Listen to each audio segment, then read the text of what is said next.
Hello everybody, welcome to Everest Coaching Institute. Today we will discuss class 6 science जो हमारा chapter की series चल रही है बॉडी मूवमेंट्स हम उसको ही आगे कंटिन्यू कर रहे हैं तो चलो शुरू करते हैं। बेटा हम जॉइंट्स की बात कर रहे हैं तो अभी हमारा नेक्स्ट जॉइंट आता है ball and socket joint. Ball and socket joint क्या होता है, इसमें जो एक one the rounded end of one bone fits into the hollow of other bone in a ball and socket joint. ये ना जैसे आपको ये मैंने एक आपको इलस्ट्रेशन है, तो ये बॉल एंड सॉकेट जॉइंट का आपको जो दिखाया गया है, ये दिखाया गया कि ये जो एक जॉइंट है, एक बोन जो है उसमें आपका आगे से कटोरी टाइप है, हॉलो होता है इसका, वो दूसरी बॉल के अंदर पूरा फिट हो जाता है, दूसरी जॉइंट के अंदर पूरा फिट हो जाता है। इसको हम बॉल एंड सॉकेट जॉइंट कहते हैं। ठीक है, ये बॉल एंड सॉकेट जॉइंट का क्या यूज है, ये क्या हेल्प करता है? It promotes movement from all sides, ये सारी साइड्स में मूवमेंट करने में हेल्प करता है। ये जो इससे अगर ये दोनों, ये बोन और ये बोन दोनों अटैच हो जाती हैं, तो ये देखो ये बॉल आपकी क्लॉकवाइज एंटी क्लॉकवाइज सारी डायरेक्शन पे घूमती है। इन द सेम वे जो आपकी ये जॉइंट से, बॉल एंड सॉकेट जॉइंट से जो आपकी बोन्स जुड़ेंगी, वो आपकी सारी डायरेक्शंस में इजीली घूम पाएंगे। ठीक है, अब ये आगे बात आती है कि बॉल एंड सॉकेट जॉइंट कहाँ पे मिलती है। ये ह्यूमन बॉडी में या तो आपकी हिप जॉइंट होता है, तो इसी हिप जॉइंट में क्या है, उसके कारण आपकी जो लेग्स है वो ऑल साइड्स को रोटेट कर सकती है, मूव कर सकती है।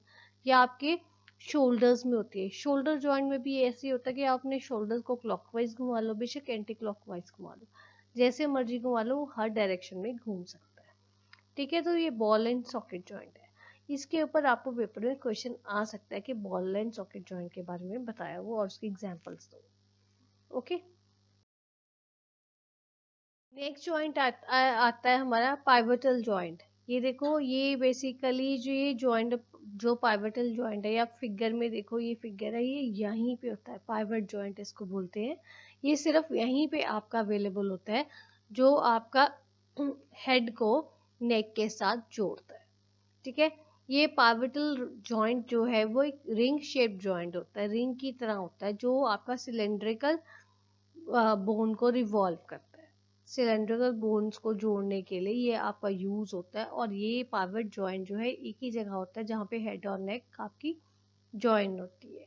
और वो आपकी जो है वो आपको क्या हेल्प करता है, ये इस पाइवट जॉइंट जो है आपका, इससे आपका हेड फॉरवर्ड और बैकवर्ड मूव होता है। आप सिर को आगे और पीछे घुमा सकते हैं, और आप लेफ्ट और राइट घुमा सकते हो। पूरा का पूरा आप उसको ऑल डायरेक्शंस में नहीं घुमा सकते हो। अगर आप कहो कि आप क्लॉकवाइज पूरा घुमा लो या एंटी क्लॉकवाइज पूरा घुमा लो, तो वो पाइवट जॉइंट आपको अलाउ नहीं करता। वो आपको कौन सा अलाउ करता है, वो आपका ball and socket joint allow करता है। ठीक है, तो पाइवट जॉइंट में आपकी फॉरवर्ड एंड बैकवर्ड मूवमेंट होती है और लेफ्ट एंड राइट मूवमेंट होती है। ठीक है, और ये आपका एक ही जगह पे होता है। वो कहाँ होता है, जहाँ पे आपकी हेड और नेक आपकी जॉइन होती है।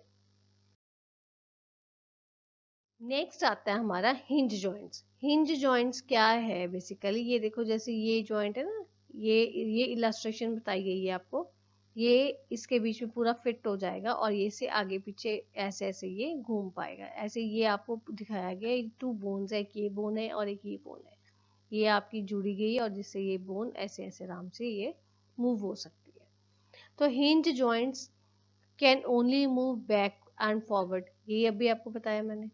Hinge joints are found in knees and elbows. अब देखो आपके नीज में या एल्बोज में, आप देखो आप ऑल डायरेक्शंस में नहीं घुमा सकते हो, सिर्फ आगे पीछे ही कर सकते हो, बैक एंड फॉरवर्ड। आप लेफ्ट राइट नहीं घुमा सकते आपने एल्बोज को या अपनी नीज को। सिर्फ वो वहाँ पे आपके हिंज जॉइंट्स होते हैं जिनसे आपके सिर्फ फ्रंट और बैकवर्ड और फॉरवर्ड ही आपका घूम सकता है। ठीक है, hinge joint in the elbow is depicted in the image. ये जो आपकी इमेज है, ये आपका हिंज जॉइंट बताया गया, जो आपका एल्बो का दिखाया गया है। ठीक है बेटा, नेक्स्ट आ रहा है हमारा फिक्स्ड जॉइंट्स। अब देखो कुछ जॉइंट्स ऐसे होते हैं जो फिक्स्ड होते हैं, मींस फिक्स्ड जॉइंट के कारण क्या, आपकी बोन्स मूव नहीं कर पाएंगे। अभी तक हमने जो बात की है वो सारे बोन्स की ऐसी बात की है कि जो आपकी मूव कर सकते हैं किसी डायरेक्शन में, फ्रंट बैक लेफ्ट राइट, या आपकी ऑल डायरेक्शंस, हमने ऐसे ही बात की। अब ये जो जॉइंट है ये ऐसे जॉइंट्स है फिक्स जॉइंट्स जो आपके सिर्फ इमूवेबल है, वो हिलते ही नहीं है, बोन्स आप बिल्कुल आपकी हिलती ही नहीं है। अब ये देखो जैसे स्कल एक बहुत बड़ी बोन है, स्कल के बीच में बहुत सारी बोन्स होती हैं बहुत, और वो जो इसके बीच में जो जितनी बोन्स है वो आपकी मूव नहीं करती हैं, तो ये एक दूसरे से जुड़ी हुई है। वो कैसे जुड़ी हुई है? वो फिक्स जॉइंट से जुड़ी है, इसके कारण आपके स्कल की जो वो जो बोन्स होती हैं उनमें कोई मूवमेंट नहीं होती है और वो फिक्स रहती है।